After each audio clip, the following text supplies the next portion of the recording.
going on? It's Kelso. I wanted to take a little bit of time today and talk to you guys about the problems that I've faced with owning an RV and traveling in an RV, and just the adaptive lifestyle changes that need to happen in order to sustain yourself in an RV. They're not too big. I've had some that were big, some that were small, but relatively it's just more change than problems. The biggest problem that I have had is with the gas. I don't know if I have a gas leak or if my engine really does just suck that much gas, but I have noticed that I get, in some instances, 1/2 mile to the fucking gallon of gasoline. 1/2 mile per gallon of gas. So, you do the math. I went 4.5 miles or so, maybe closer to 5, and I used 8.5 gallons of gas at $2.60 a gallon.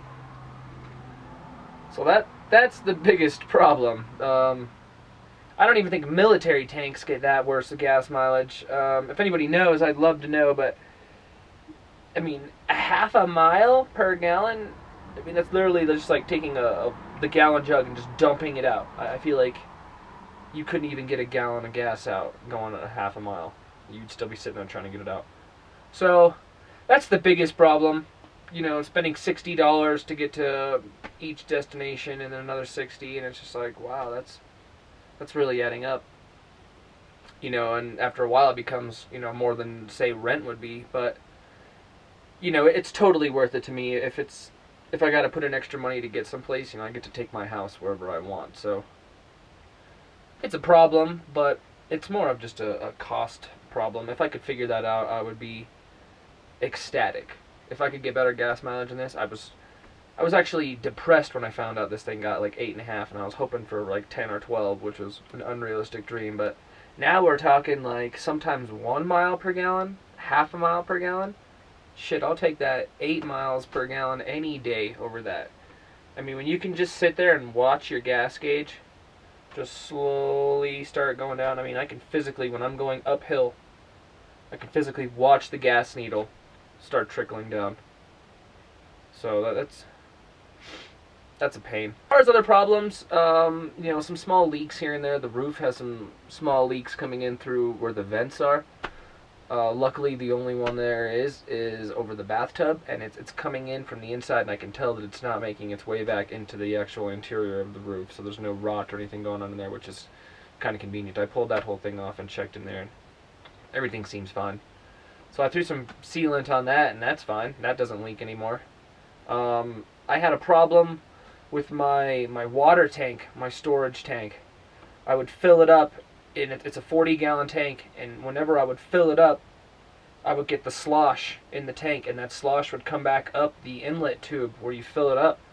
And I guess there's the inlet tube where it actually meets the outside of the RV. There's like a small gap. That water flows through that tube, gets in that gap, and has been leaking under my couch onto the carpet. So I went and had to get a little valve where I can close that tube off when I'm not using it so water doesn't flow back in there. And you know, it was a $12 fix, but more of a headache really. You know, you come out here and your carpet's kind of wet and you're like, what the hell is that all about? And so I popped off the cushions and the top and let it dry out, and it's all good now. I don't see any kind of damage, and I don't see any kind of continuous water leakage. So yeah, let's think other problems. The shower only lasts 10 minutes and not 35. That's a problem. You know, I really can't think of any other problems besides maybe parking, having to change your schedule up, things that I used to do at a certain time, say 5 p.m., sit in your house watching TV.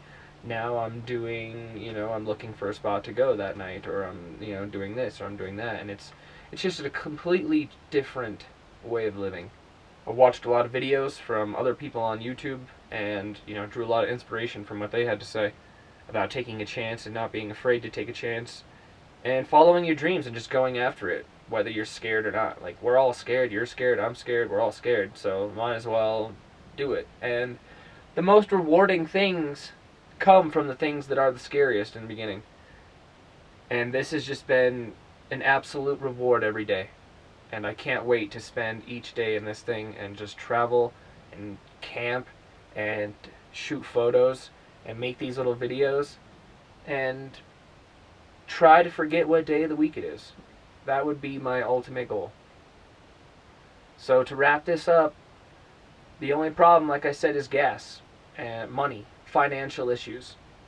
Same problems you did encounter in the real world with a real house and anything else, you know. I have to make money, you have to make money, this thing costs money, your house costs money. So if I could make my engine a little bit more sufficient, which I'm trying to do, and figure out that gas problem, if it is a leak or not, problems are very small right now. So I'm just enjoying life, and we'll see you next time.